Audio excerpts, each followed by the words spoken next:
QLD와 TQQQ 들고 계신 분들, 오늘 같은 뉴스가 제일 무섭습니다. 관세가 위법 판결 났다는데 트럼프는 바로 10% 관세를 또 때렸고 시장은 오히려 선방했습니다. 여기서 갈리는 건 하나입니다.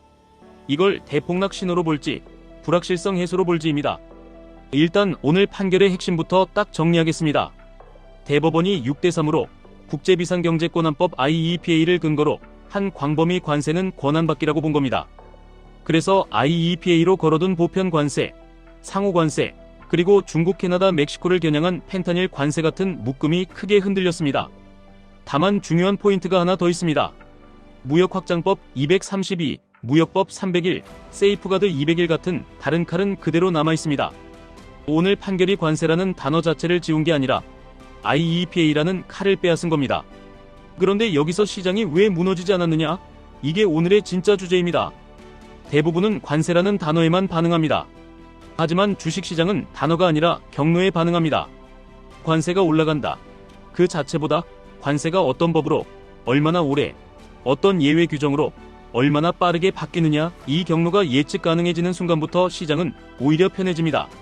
오늘 판결은 나쁘게 보면 혼란이지만 좋게 보면 룰이 하나 생긴 겁니다. 대통령이 IEEPA로 아무거나 다 때릴 수는 없다. 이 선이 그어진 것만으로도 리스크 프리미엄이 조금 내려갑니다. 그 다음 장면이 더 중요합니다.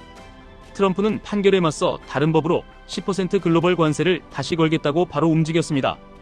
이게 말해주는 건 하나입니다. 관세 전쟁이 끝나느냐가 아니라 관세 전쟁이 어떤 궤도로 재정렬되느냐입니다. 즉, 시장 입장에서는 최악의 시나리오였던 무제한 급변 리스크가 줄고 차악의 시나리오인 관리 가능한 관세로 이동하는 느낌이 나온 겁니다. 그래서 반도체가 올랐고 빅테크가 올랐고 QLD, TQQQ 쪽이 생각보다 버틴 겁니다. 여기서 QLD와 TQQQ를 연결해서 현실적인 판단을 하셔야 합니다. QLD와 TQQQ는 결국 나스닥백의 추세와 변동성의 함수입니다. 관세 뉴스는 본질적으로 변동성을 키우는 재료인데 오늘처럼 시장이 뉴스 대비 덜 흔들리면 그 자체가 변동성 둔화 신호가 됩니다. 변동성이 둔화되면 레버리지는 숨을 쉽니다.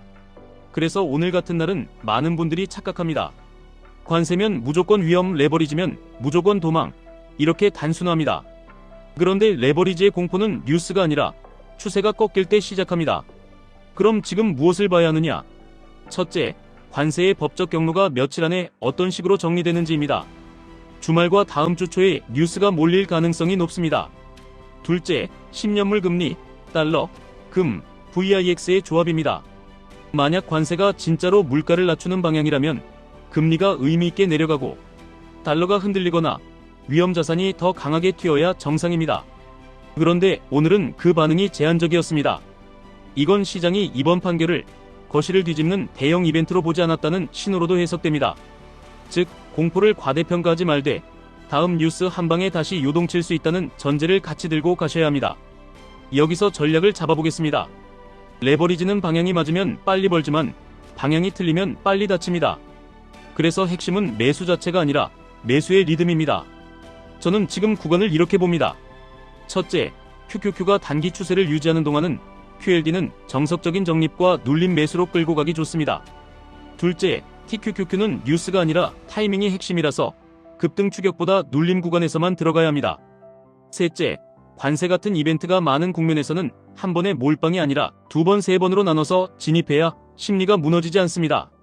넷째, 손실 구간에서 던지지 않겠다는 원칙이 있으시면 들어갈 때부터 물량을 줄이셔야 합니다. 손절을 안 하는 사람의 리스크 관리는 진입 물량 조절이 전부입니다. 그리고 많은 분들이 놓치는 포인트가 있습니다. 오늘 판결로 환급 이슈가 커지면 정부와 기업, 소비자 사이에서 돈의 위치가 재배치됩니다. 누가 부담했고, 누가 전가했고, 누가 환급을 받는지에 따라 기업 실적의 분기별 노이즈가 커질 수 있습니다.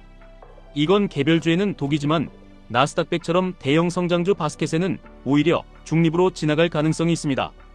왜냐하면 시장은 결국 최종 수요와 금리로 가격을 매기기 때문입니다. 그래서 QLD, TQQQ로 보시는 분들은 환급 숫자 자체보다 그 과정이 불확실성을 얼마나 키우는지를 보셔야 합니다. 환급이 빨리 정리되면 불확실성 해소, 환급이 몇 달에서 1년 이상 질질 끌리면 불확실성 유지입니다. 여기서 사람들이 제일 많이 묻는 것들을 정리해 보겠습니다. 관세 끝난 거냐? 아닙니다. IEEPA로 한 광범위 관세가 막힌 것이고 230이나 300일 같은 다른 경로는 남아있고 트럼프는 다른 법으로 다시 칼을 들겠다고 했습니다. 환급이 바로 나오냐? 쉽지 않을 가능성이 큽니다. 소송과 행정 절차가 길어지고 누가 실제로 부담했는지 따지는 과정이 길어질 수 있습니다. 그래서 시장은 환급을 즉시 현금처럼 보지 않습니다. 그럼 QLD TQQQ 지금 사도 되냐? 핵심은 가격이 아니라 구조입니다. 뉴스는 오늘도 나오고 내일도 나옵니다. 그런데 추세가 살아있으면 눌림은 기회가 되고 추세가 꺾이면 좋은 뉴스도 반등 재료로 끝납니다. 그래서 지금은 관세 헤드라인보다 나스닥의 고점과 저점 구조가 깨졌는지 안 깨졌는지를 먼저 보셔야 합니다. TQQQ가 너무 위험하냐? 위험합니다. 그래서 쓰는 겁니다. 다만 위험을 감당하는 방법이 무식한 용기가 아니라 리듬과 물량 조절이어야 합니다. TQQQ는 한 번에 이기려고 하면 망가지고 여러 번에 나눠서 추세에 얹히면 살아남습니다. 마지막으로 오늘 결론을 한 문장으로 드리겠습니다.